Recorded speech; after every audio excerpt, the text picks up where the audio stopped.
Good evening, everyone, and welcome to another edition of Off the Wall with Cody. I'm your host, Cody Wall. We're going to have a great show on tap for you today. We're going to have an interview with BC Junior Canucks coach Jon Calvano later on. But last week, got a chance to speak to another coach for the upcoming Brick tournament, and that is head coach for the 2011 Junior Detroit Red Wings, Chris Osgood. Was a great time getting a chance to sit down with him. Chris Osgood being a goaltender who, a number of years ago when I first started watching hockey, I grew up watching him mostly with the Detroit Red Wings, winning a number of cups. It was a great chance for me, just a feather in my cap, to get a chance to talk to somebody I grew up watching. But with only 14 days left till the 2011 born teams take the ice in Edmonton, got a lot of entertaining content here coming up for you guys.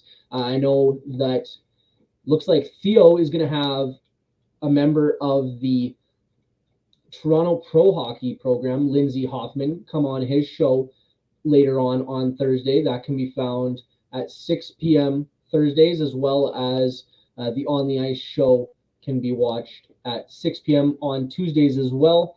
You can also find a bunch of other shows on our YouTube and Facebook page, such as Mark Kincaid's upcoming shows. I want to say congratulations to Mark Kincaid and his family.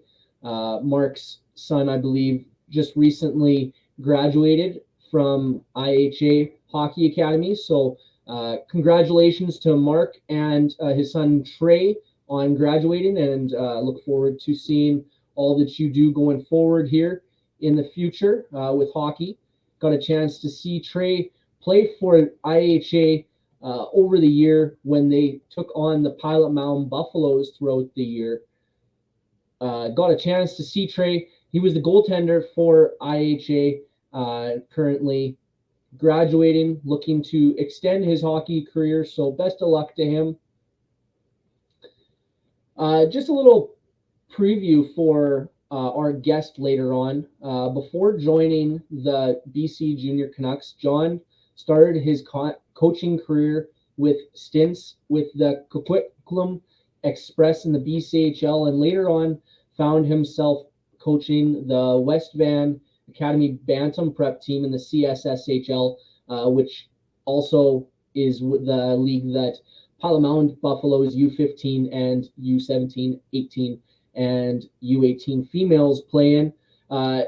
While coaching West Vancouver, got a chance to coach teen phenom Connor Bedard, who's currently lighting up the WHL, going to be lighting up hockey all over. The next kind of phenom coming into hockey. But before we go to that interview with Jon, just a bit of a look at some of the past Brick alumni and how they're currently doing in the playoffs. First off, looks like we got Steven Stamkos, ex-Toronto Pro Hockey Club member, first overall pick for Tampa Bay, going for his third Stanley Cup in his 17 games this playoffs. Currently has 9 goals, 6 assists. Another player for Tampa Bay who, judging by reports, might be able to see him play is Braden Point. He's a pivotal member of that Tampa Bay team. Unfortunately, he's been limited to only 7 games this playoffs, but in those 7 games has definitely been a contributor, picking up 2 goals and 2 assists. So hope to see Braden Point out there in the lineup. Unfortunately, hearing reports from that series that it doesn't look like Nazem Kadri is going to be playing for Colorado. So that's definitely going to be a big blow for Colorado. And speaking of Colorado, last but not least, we have Eric Johnson, who is an ex-Team Minnesota player at the Brick Invitational, also is an first overall pick from the 2006 draft, drafted by the St. Louis Blues, another Central Division opponent. Currently in his 14 games played in the playoffs, currently has 5 points. Personally, I'm rooting for those Colorado Avalanche to take down the reigning champs, but I guess time will tell on who is going to be the team that prevails. That starts Wednesday, so it'll be exciting to watch the entertaining play coming from that. Before we send to our interview with Jon, we're going to have a quick word from some of our sponsors here.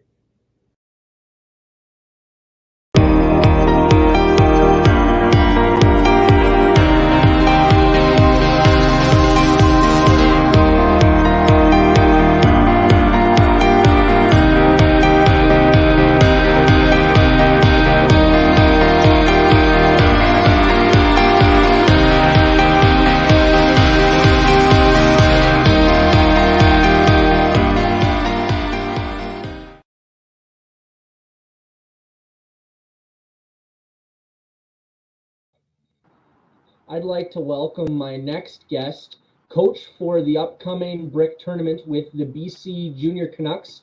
We have Jon. Jon, how are you today? I'm doing good. How are you doing today? Doing great. Was a pleasure to get in contact with you. We talked, touch base a little bit before coming on. How long have you been in the coaching game with the BC Junior Canucks? My first gig with them was back in 2001 with the 91 birth years when we went as the Vancouver Vipers. And after that, I didn't really, we had some other coaches in the program that were bringing the teams through. And back in 2007, kind of cycled myself back down. And since then, I've been going annually to the Brick tournament. I had seen on top of being a coach for the Brick, you've also had some coaching experience in the BCHL and the CSSHL. What's it been like jumping from those leagues now to coaching such elite young hockey players? It's been great. Like, obviously, I enjoy the Brick tournament and the level of player that obviously our program gets. And as a coach, it's obviously our whole coaching staff, we find it very rewarding because the kids are like sponges and they got a very high hockey IQ, and the ability to learn concepts and strategies at a young age has been really fun. And then obviously seeing them develop and grow into their bantam year, and then furthermore into their junior and pro careers, and look back at when they were 9 and 10, and you see a lot of the same tendencies of those higher end athletes possess as a young elite player at the Brick.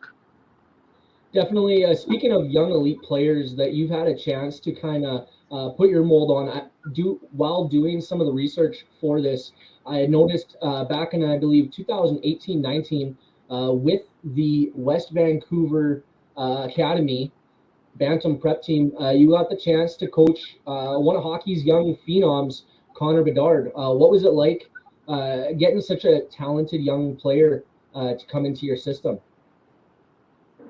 Connor's been with me since he was 5 years old. So,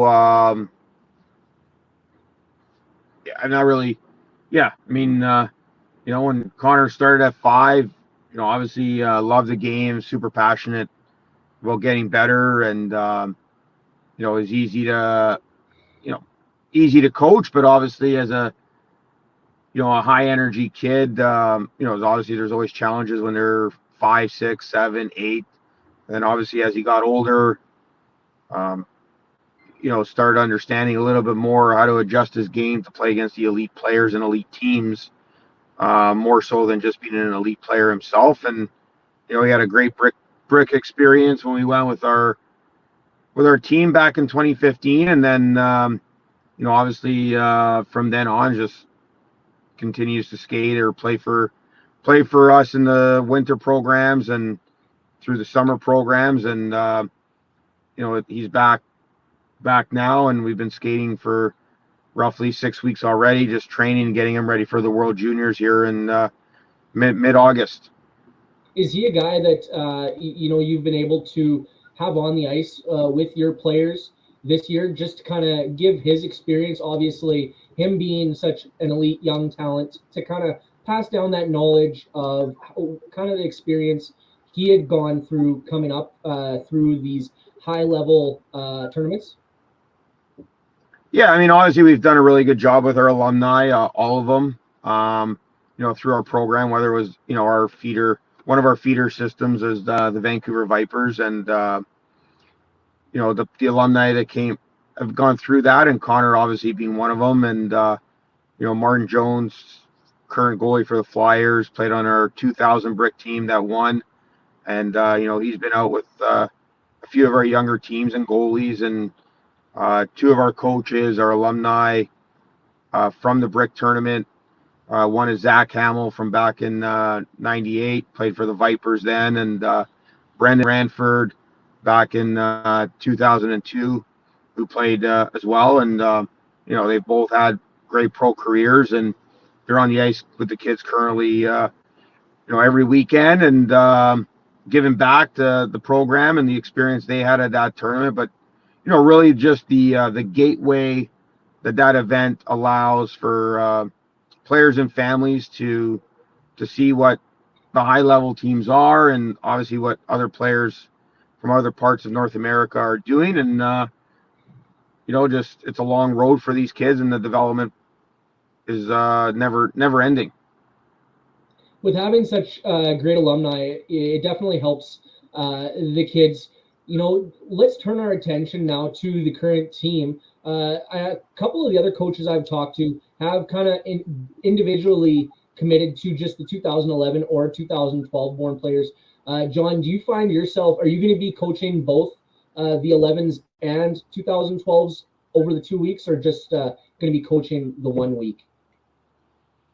For me, it's a little bit different. I have a great relationship, I feel, with Andy Wingston and Craig Stiles, who are obviously run the Brick event. And, for me with COVID the last 2 years, it's more of a community and a family environment when you go to the mall and you get to spend time with, for me, since people I've obviously have been around since 2007 every year. And, it's kind of one of those events, regardless of what level you're coaching, you knock off those 10 days a year is really special times to reconnect with, the volunteers involved at the tournament, the great staff, and now obviously all their kids are involved, kind of taking over the torch per se. And our host, our team representative Craig Reed's been with us since 1995, when our 85 birth years made the first appearance again as the Vancouver Vipers. And so for me, it's not, I'll be helping with the 11s and coaching, and obviously with the 12s, but it's really being there and reconnecting with all the programs and program heads, and just celebrating the fact that we're back, getting hopefully back to some normality, and the kids are no more pauses going forward here. For sure. How have you been able to manage the excitement level for the players who kind of had to wait that extra year? 2011 born players obviously anticipated to go last year, but with COVID canceling and now postponing it to this year, how have you managed to keep the kids engaged throughout the whole time that we've been off? Yeah, it was more like our 2010 team we picked back in 2020 in January, February, so before COVID had hit. And so they obviously they had to go last year. They had to wait a full year, and then last year we kind of had our a smaller scale version we tried to give the kids. We didn't select our 2011 team last year, so we just wanted to see how with COVID, and I saw the anxiety with the 2010s were with cancellations and postponements, and all that kind of stuff. So we had our tryouts in January of 2022, and selected our team in March, and so the group's just been together for a few months here as a new group. So I think some kids just obviously got better, and we were able to not have to worry about managing or keeping everybody abreast for a year on the shelf, so to speak.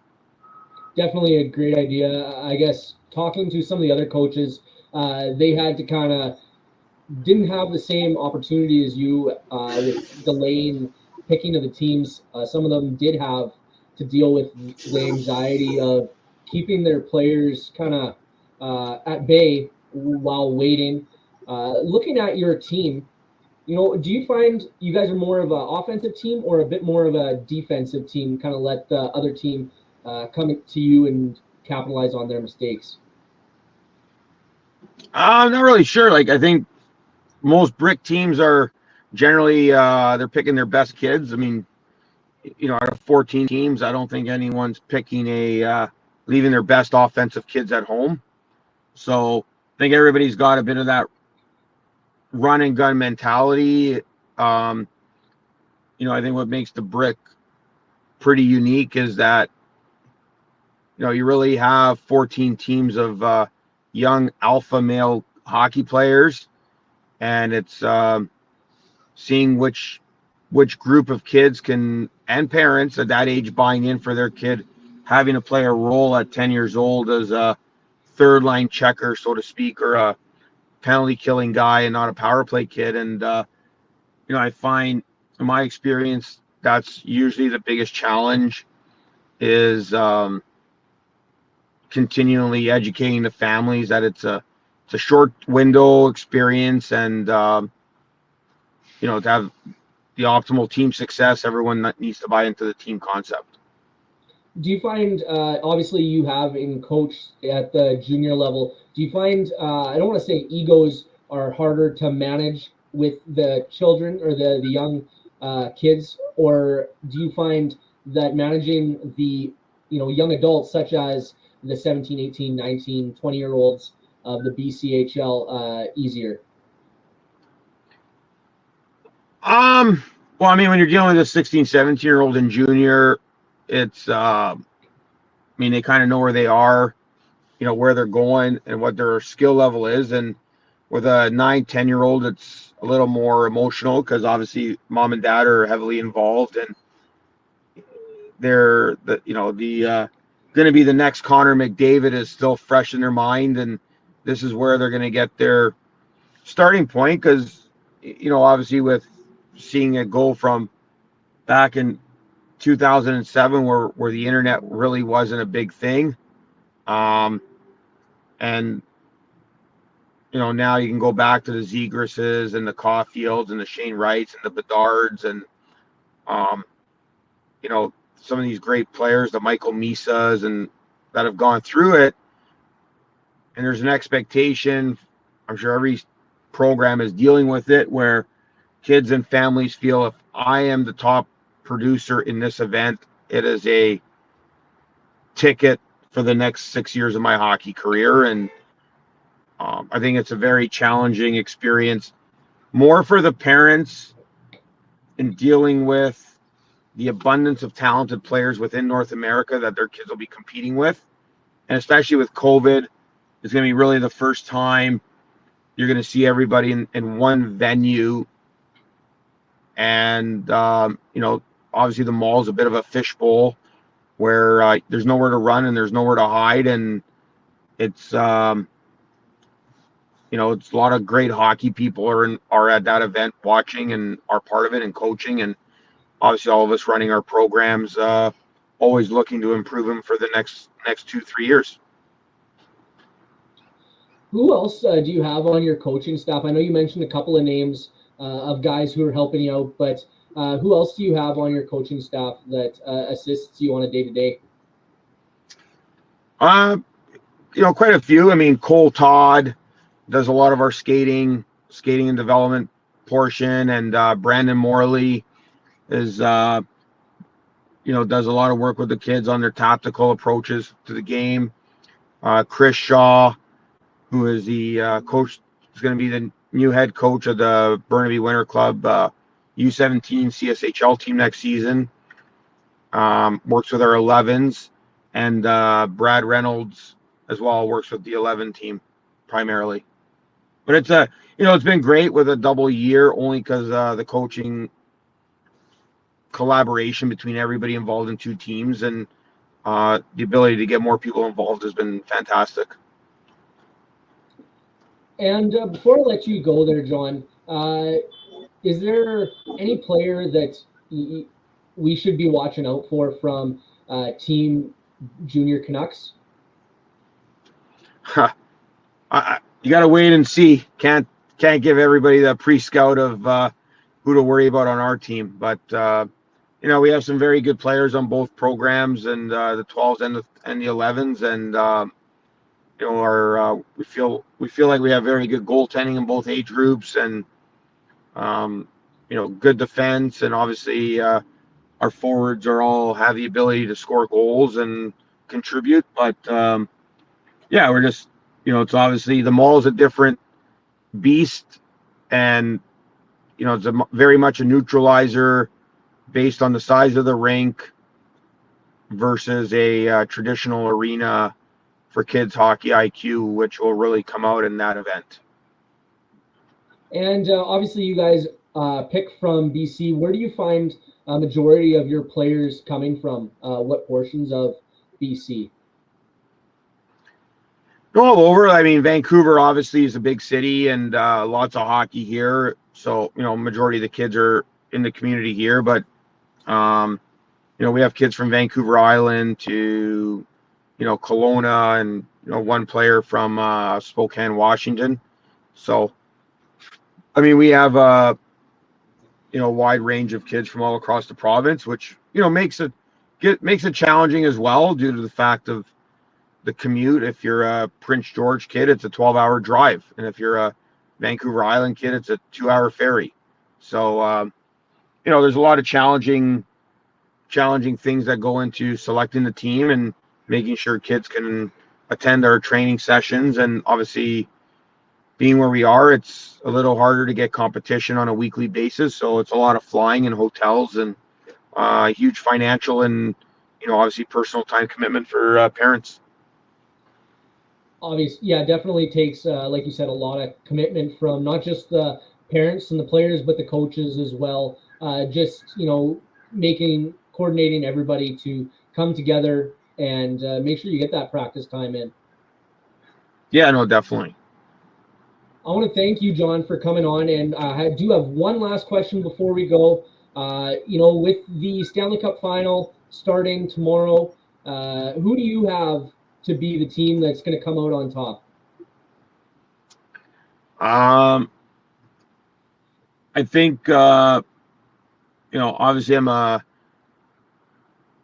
big fan of Colorado. I think they're ready, and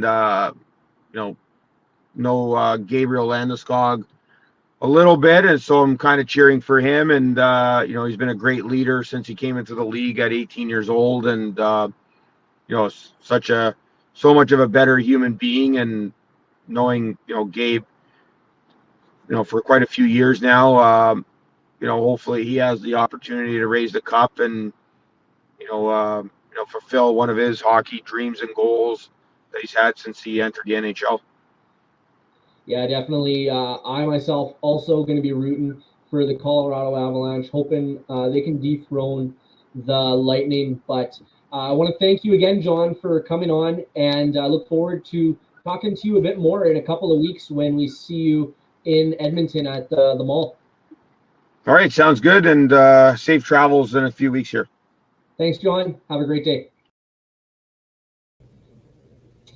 And that was our interview with Jon Calvano, head coach for the BC Junior Canucks. We're going to send it to a quick commercial break and come back for more Off the Wall with Cody.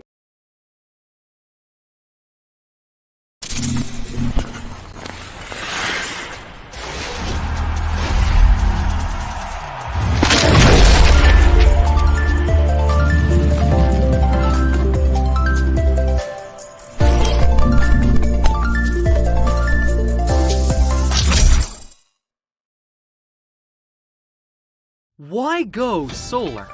Solar is better than ever. Our revolutionary design and inverter equipment with the latest in solar panel technology for the ultimate in-home and business security. That's right, I said security. Grid security and security of your home are linked. Fortify your future today with a battery backup system. No maintenance, quiet running. Did you know in Manitoba, grid-connected, off-grid, and battery backup systems are 100% right off in the year you purchase for any company or farm? Do you want to back up your internet, keep your tills running, and the lights on? We can install a system that is right for you with battery backup fully capable of taking on all those essential loads and keeping you running. When you call our experts at Evolve Green, ask about getting your free energy audit today. Call or email today to find out what system works best for you. 1-866-5EVOLVE or support@evolvegreen.ca. Also, be sure to check out our website at www.evolvegreen.ca.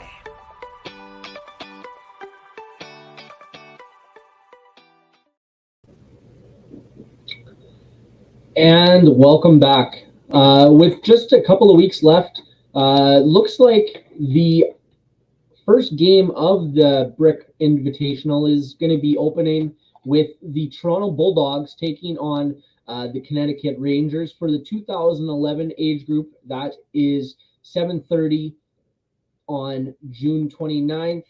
And then Jon and his BC Junior Canucks are going to be taking on the Manitoba Junior Ice at 10:50 on ASTV. As mentioned before, we've had a chance to speak to a couple of the Manitoba Junior Ice players and coaches such as JP Vijay, Brock Vodden, and Dane Wooby. So going to be entertaining to get out there and see them play in the tournament, as well as all the other players and coaches we've got a chance to talk to over this last little while, as well as ASTV always trying to develop and grow new things.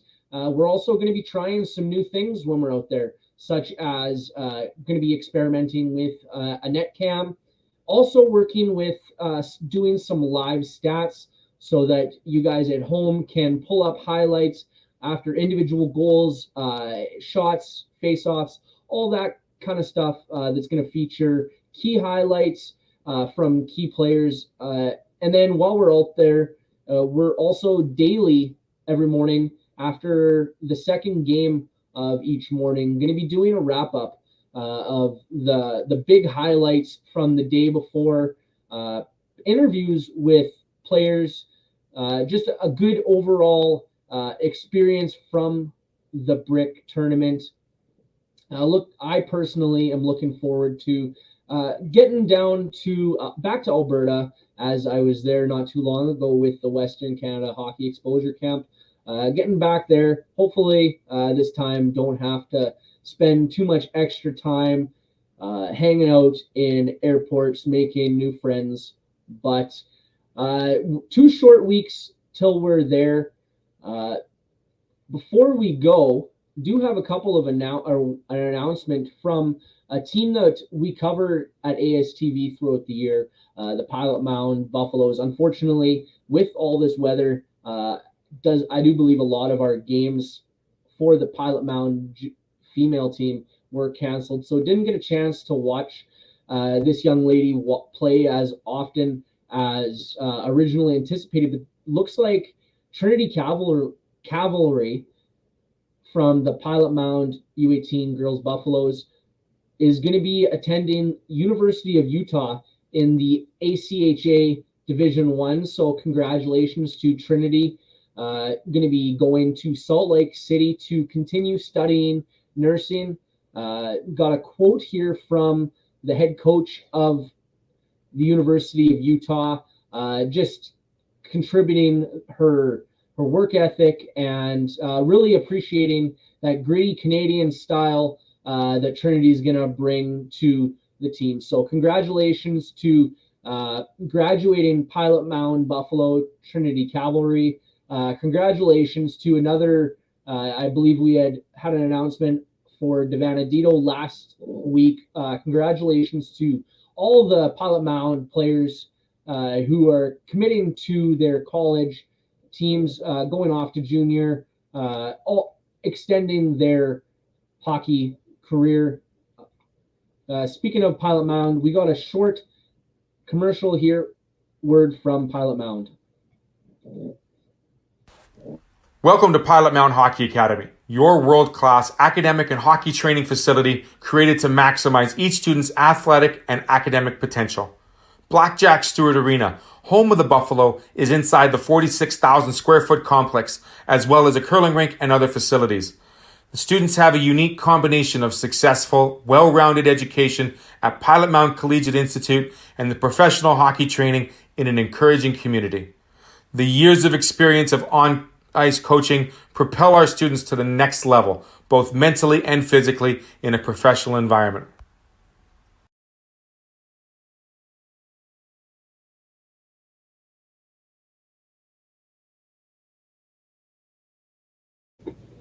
And that was a message from one of our sponsors, Pilot-Mound Hockey-Academy. Appreciate our partnership with Pilot-Mound, consistently covering all their games, U15, U17, U18, and their new male U18 division that had previously been announced on ASTV, as well as Pilot-Mound. I want to thank all our other sponsors on the show. We have TOVI Hockey, we have AETi, Caisse Financial Group, Evolve Green. Without those loving and all those sponsors, wouldn't be able to do what we do here on ASTV and continue to grow our network. As mentioned, always trying to develop more shows. Last week, I got a chance to speak to Mark Kincaid, who is currently in the developments of 2 shows for himself, out and about in Sask, and then also developing an Indigenous sports show. Mark telling us a little bit about one of his first interviews, going to be going through a 3-generation sports tale with a grandfather, father, and a son. So I personally am looking forward to seeing Mark hit the ground running here with ASTV, as well as you can find through our posts, Glenn Munford always posting that we are looking for more TV show hosts for shows such as a woman in sports show.